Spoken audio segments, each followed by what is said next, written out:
pesos allegedly lost to corruption in the government's flood control projects, leaving many Filipinos vulnerable to disasters.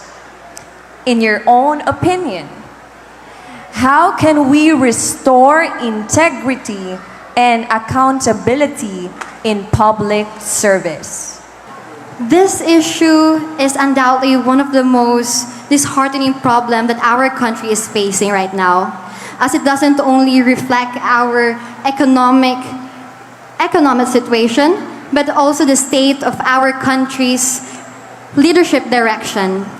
And I am convinced that the best way to address this is by empowering our citizens to be watchdogs, to hold those unempowered accountability, and by raising our voice and teach our young generations to be wise decision makers so that it will impact the trajectory of our elections, so we will have leaders who values integrity and transparency, leaders who have long-term vision and who will prioritize green infrastructure. Through this, I believe that we have created a solution that protects lives, that we are able to keep our heritage, and also to put the trust back to our government. Thank you. I believe the best way we can stop corruption is through educating people about good governance.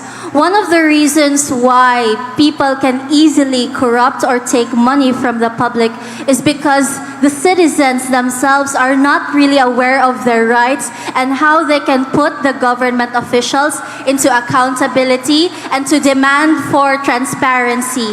As such, I would like to use this platform to make sure that at least even a few here in Opol would be able to learn and to be educated about good governance. One step at a time, I know that we will be able to be a very educated and well-knowledge community about good governance. And I would like to take this responsibility into my hands because as an aspiring Miss Opol, I strive to see a community wherein every Opolanons can proudly say that we may have started from small beginnings, but we pushed through amidst the struggles and hardships that we have to go through. As such, with our perseverance and our newfound strength, we are able to turn grass to glass. Daghang salamat, Opol. That is a very sad issue as of the moment. However, I think what we can do as citizens is to exercise our right to vote and to exercise our right for democracy. It is our right to choose the one that will help us restore the beauty of our place. And so I am calling to all of you in that in the next election, we just should not be tempted with what they are giving to us in return for temporary solutions. Instead, we must think a million of times so that our millions will not be lost. Instead, will be transferred into a better place, more than 100 million folds. Thank you so much. Well, I do think that accountability is very important. And through this issue, I do believe that we must learn how to vote right, practice our suffrage. Because I do think that if we pick the right leaders, we will have a more wonderful and more great Philippines. Just as well here in Opol, I do think that if we choose the right leaders, we will have a more wonderful Opol. Thank you. As a woman and as a concerned citizen, it pains my heart to see the pressing issue that we have in our beloved country. But I believe that we could restore our integrity regarding the alleged loss of funds if we were to put these people in trial. Because I still believe as a woman that our justice system here still works, and we could justify that if we will put these people into accountability and question them, because we Filipinos have been paying our taxes well, and I believe that our taxes should be for the good of the whole Filipino and not just for one family.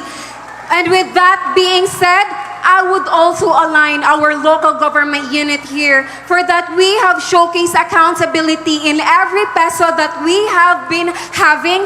We have allocated it for the people. And that's something that I want to proclaim to each and every one of us and to the whole Philippines, that the local government unit here in the LGU of Opol, he's accountable and have integrity. And with that value, we could teach them to do that too. And we could achieve that. A Philippines, a country where each and every Filipino is valued, because in every peso that they spent is a peso spent in each and every Filipinos. And with that being said, we should champion each and every Filipino. And given the chance to be your next Miss Opol 2025, we will champion this for the rest of the country. Thank you.